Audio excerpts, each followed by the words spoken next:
All right, good morning. It's day 2 in Washington.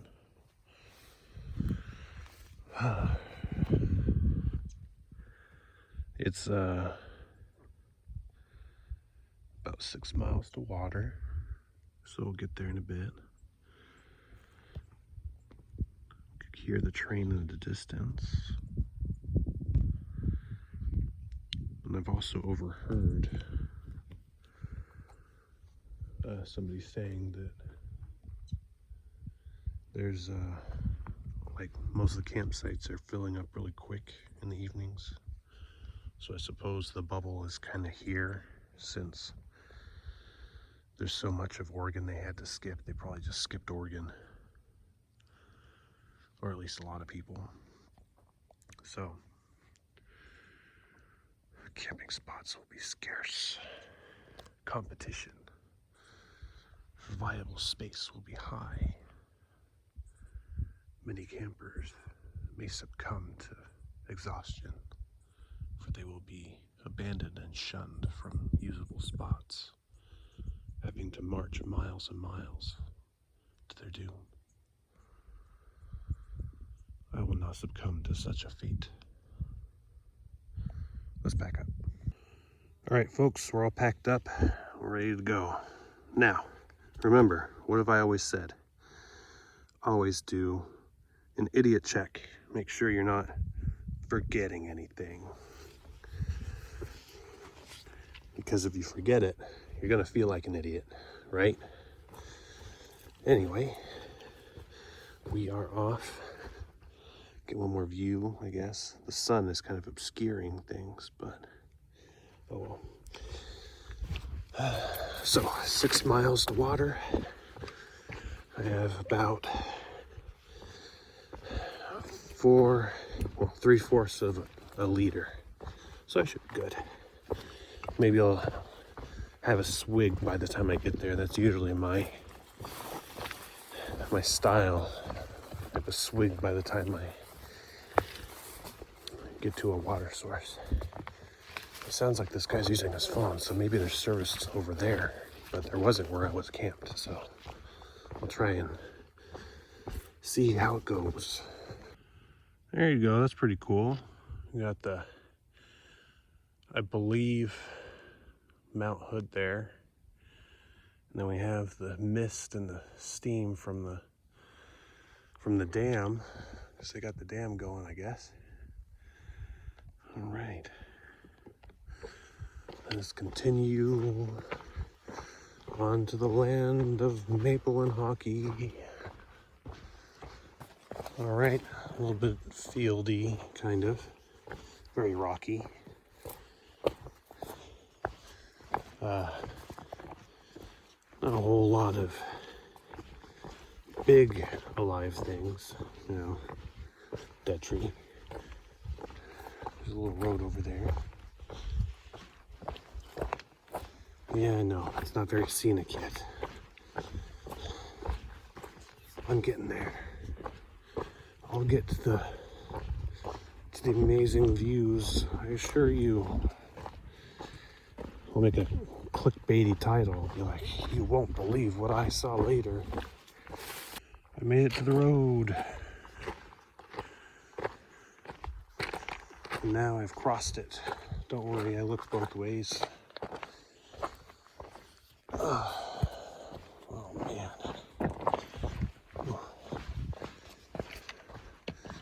All right, so this morning I heard animal noises, but I don't know what kind of animal noises. But, you know, I'm sure it was nothing hungry and dangerous because I'm still here. And you know, it's funny because people think when you're doing this hike, I think you're going out and cutting down trees and fighting a bear before breakfast. And, well, that's just not the case. It's a trail, a little more civilized than that. Instead, the The biggest risk that I face every day is twisting an ankle. Now the bears are there somewhere, but where I'm at right now, you're not going to run into a grizzly bear. You might run into like a black bear, maybe. I don't even know if they're up here, but you know, you talk, you sing, and usually they don't like human voices, so they scamper off. But if they get close to you, you know, you just say hi or something and they run off. If they bluff charge you, that's what it is, it's a bluff. So you just stand there like an idiot and they'll back away, you know? But anyway, I'm coming up to another road. I did hear that there are mountain lions in this area though. So that's something I don't particularly want to run into because I've done it before and it's not fun. Oh, look at this. This is actually kind of a nice road. Yeah. Oh, well, anyway. Yep, this is my morning. Another day, another mile. Wow, look how dark and ominous that is. It's very foreboding. I'm gonna see the Blair Witch today. Or Bigfoot. You think they'd get along? Be like, hey, we kind of have a lot in common. We live in the woods. We try to avoid the eye of the public. Apparently they're both hairy. I mean, the Blair Witch would be like, I have every right to be here. And the Bigfoot would be like, dude, we've been here longer. You're on our land. And then the Wendigo is hiding in the bushes, waiting to make everybody hungry. Wow, this is like the busiest looking dirt road intersection I think I've seen. Look at that. Someone obviously had fun doing donuts here. It's like a four-way crossing here. Okay, all right, you guys. I know. I promise you, the scenic vistas are coming. They'll happen. Have I ever lied to you before? If the answer is yes, don't answer. But I'm pretty sure it's no. Trust me, the views are coming. And you know what? If you're listening to this, then they really are, because if there's nothing scenic that happens today, then I will just edit that out. So I promise you, it's gonna happen. All right, say good morning to Mount Adams and Mount St. Helens. Wow, she really did blow her top. It's just like wow. That if you look at the angle there was so much more mountain at one time. Oh my gosh. It's like someone just took an eraser and just smudged off the top, like the whole top of a mountain. Jeez. And check out this little flower path. Wow, all the flowers. They're really growing over here. You guys know me, when there's flowers all over hills, I just want to dance. I just feel like the hills are alive. Not to be confused with the hills have eyes. I don't want to deal with that. Besides, this is the woods, not the desert. It would be more like Wrong Turn. All right, we're at another junction. Check out this sign. This is different than what I've seen before. Huh. Well, as long as the locals don't knock it down like the information kiosks. Found a little side trail. Comes to this rocky outcropping. Cliff. And St. Helens is hidden behind this tree here. There we go. And then there's Adams. That's a good view of Adams. Wow. All right, let's get moving. Let's mosey. All right, so, you know, being on the trail gives you a lot of time to think, right? So I think about all sorts of stuff. And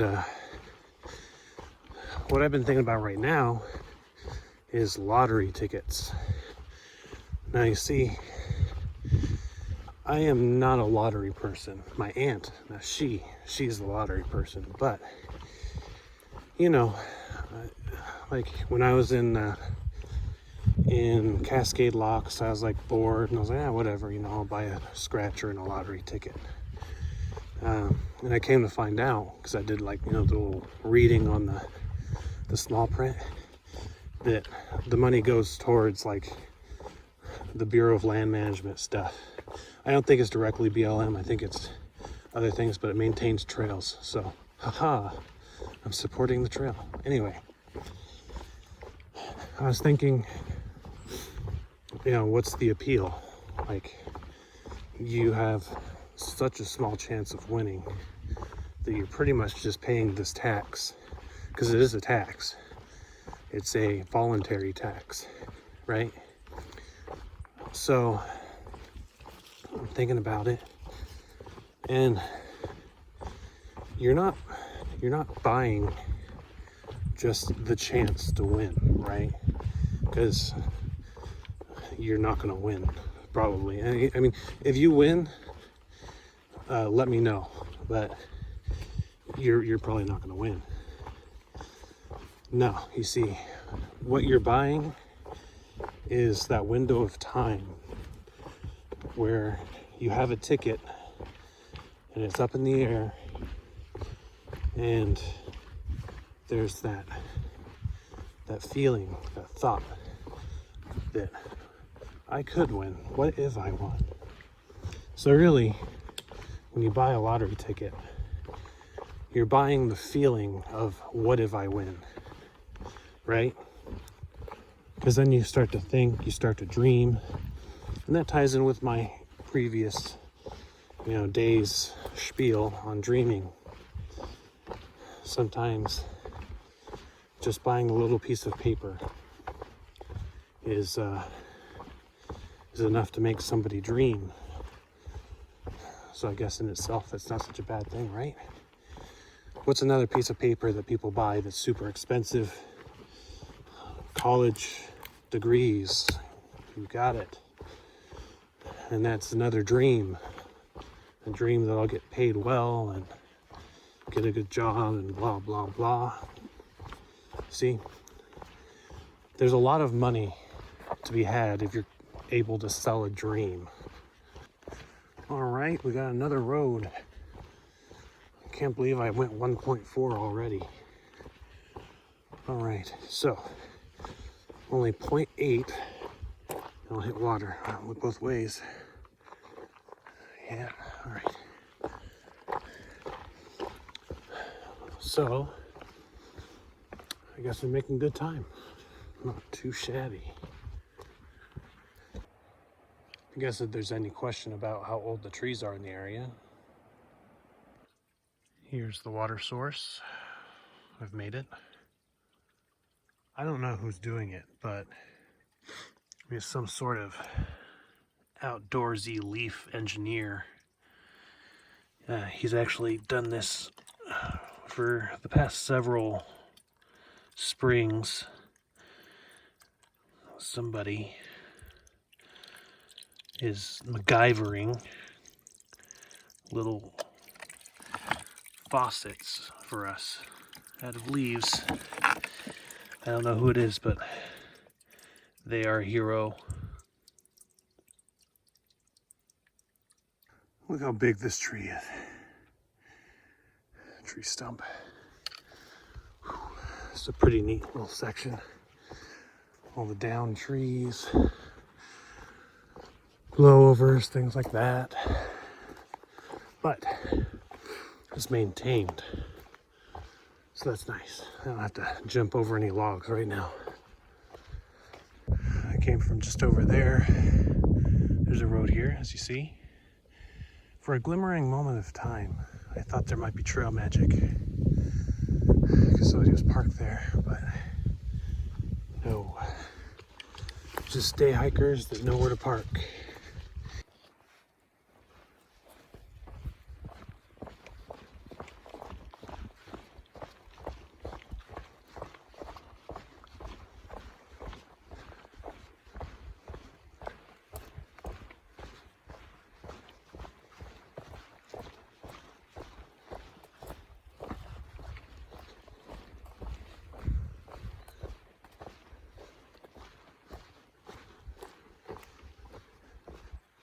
All right, I made it to a nice little river.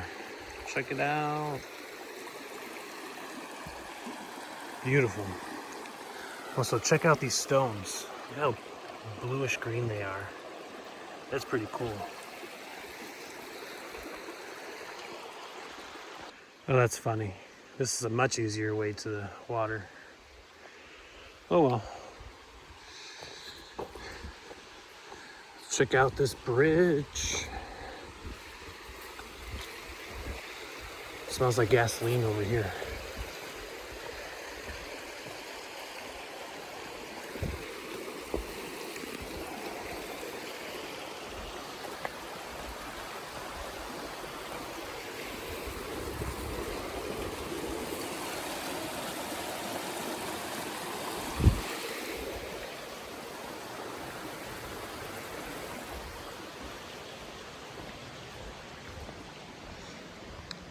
What a nice bridge.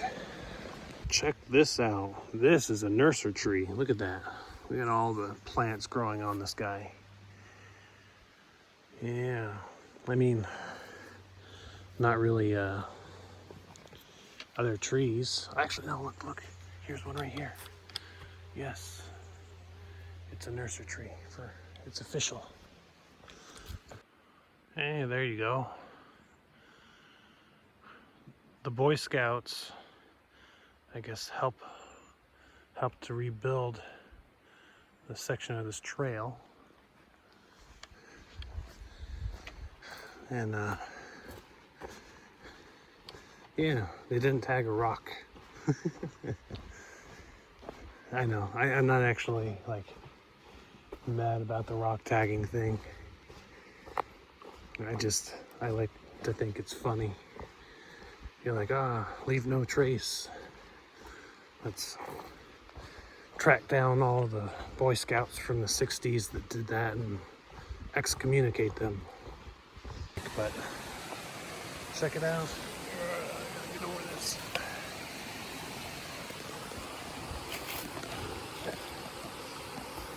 There we go.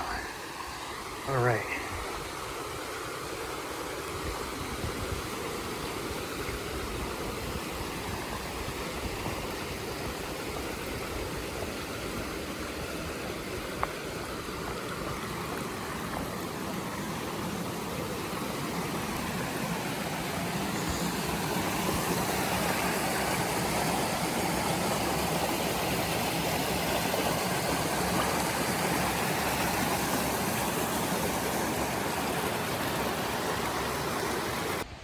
This sign is being reclaimed by nature.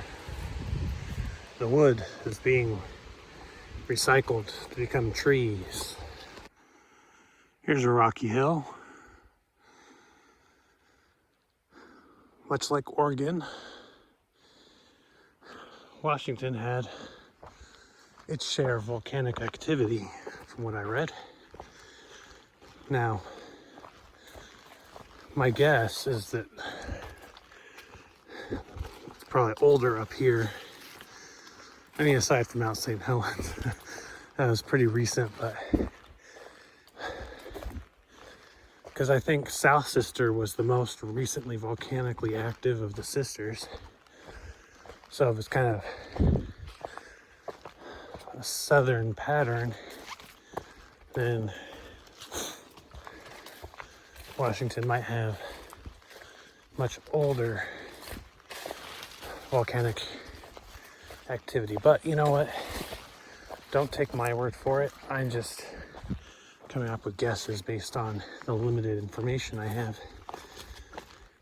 You can do your share of the reading at your local library.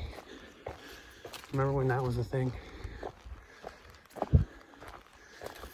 The library. Encyclopedias. Now, all of the knowledge is literally at our fingertips at almost any given time. It's a blessing and a curse, is it not? So check this out. Look how freshly cut this is. This is like, I don't know, within a week or two. Gotta be. Look how, I mean, there's still sawdust on top. That's pretty nice. Having the trail maintained and having it be so recent, you know what I'm saying? Ooh, a lot of uphill today too. There was a lot of down and then a lot of up. I guess the crew only got to a couple of the trees. But you know, they're not as fun when you don't have somebody to do action shots with, you know?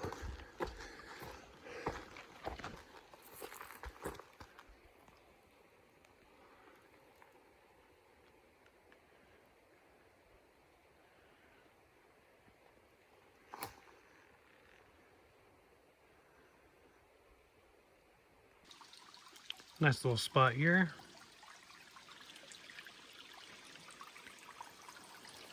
I think this will be where I'll take my lunch. A little siesta. It goes farther on down that way, and there's like a little mini waterfall over there. But, you know, I ain't going over there. Staying right here. All right, I finished up my little siesta. I was chilling here for a bit with some other hikers, Grizzly and Crazy Red. Super cool people. They had to jump ahead to here to avoid the fires. They pointed out that I was sitting right next to this, and apparently this is poison oak. So, you know, the leaves are 3 and all. So, yeah, I was sitting right there, and this was tickling my back. Not really tickling my back, but it was close to it. Anyway, I got my water, and I'll be hiking on and avoiding touching the local plants because apparently it's all over the place and I didn't even know. So I'm gonna put my gloves on actually, because right now I'm doing that. I haven't had any reactions, and I've been touching a lot of plants have been touching me, so maybe I'm one of those blessed few who gets no reaction from it, but I'm not going to take that chance.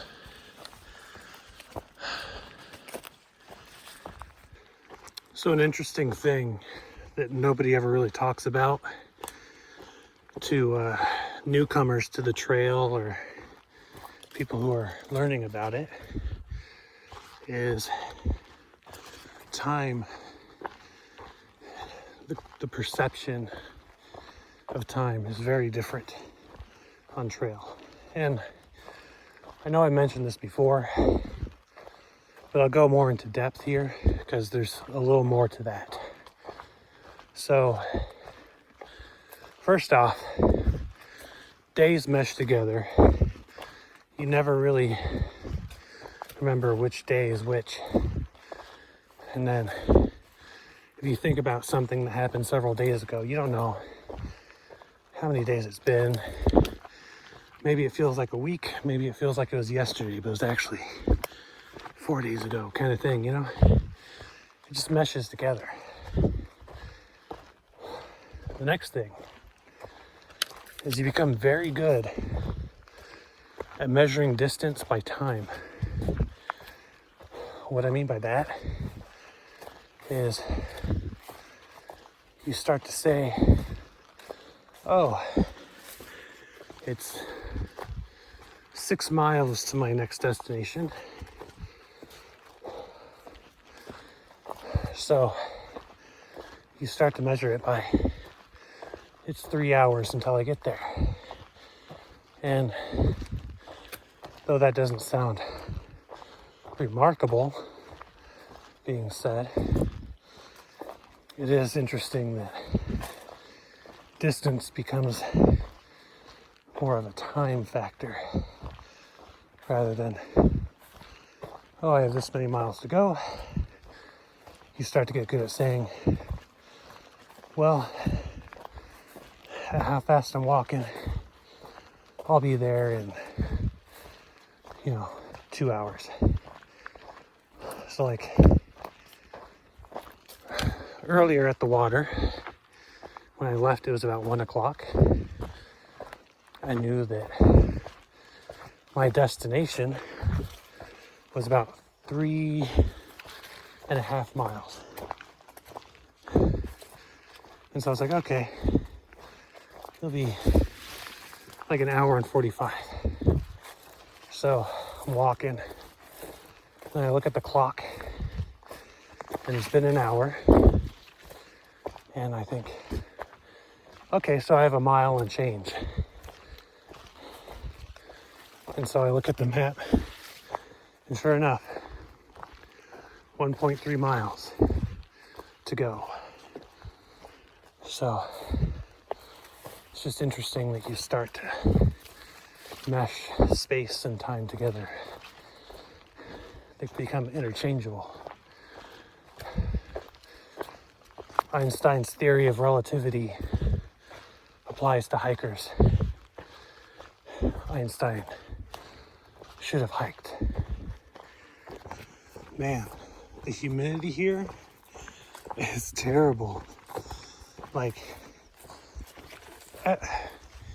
every day, it looks like I just jumped out of a pool, like, while wearing my my shirt.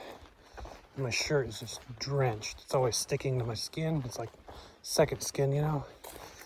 I keep forgetting to patch my nipples, so this is becoming a real problem. Like, I'm starting to get like scabs. It's bad. Yeah, I know that's TMI.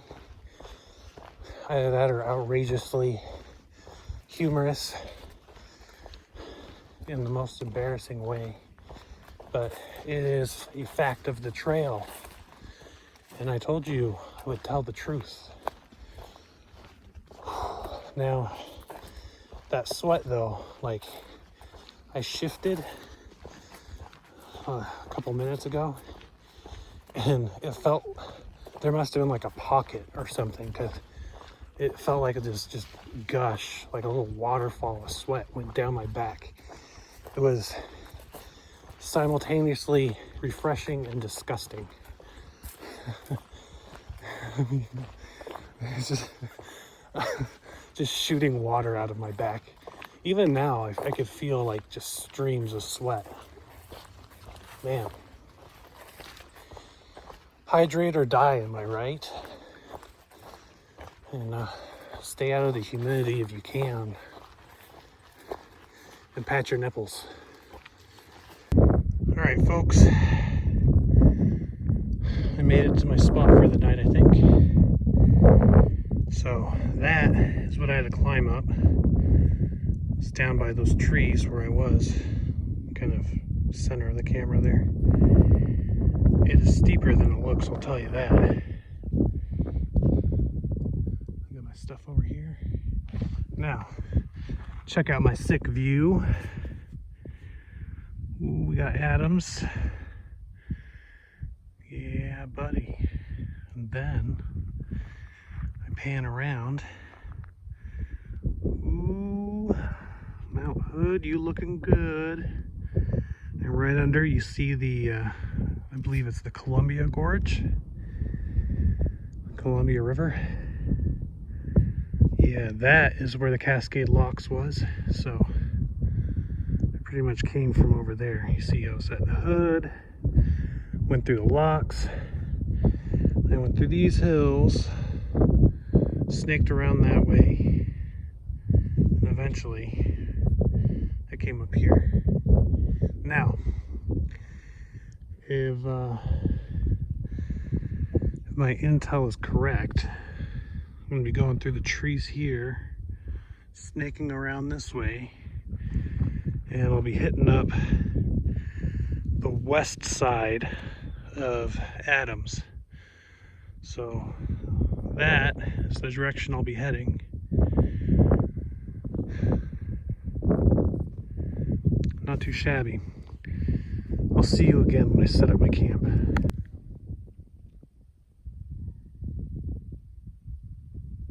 Do you hear it in the distance? It's either a Sasquatch mating call or a hiker. The two are often confused, which is bad for hikers.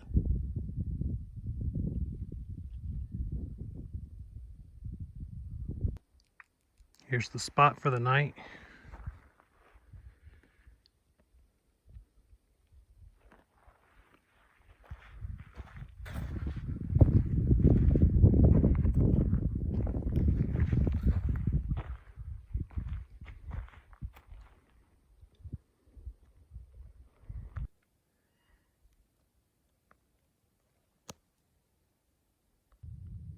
Nice little final view for the evening.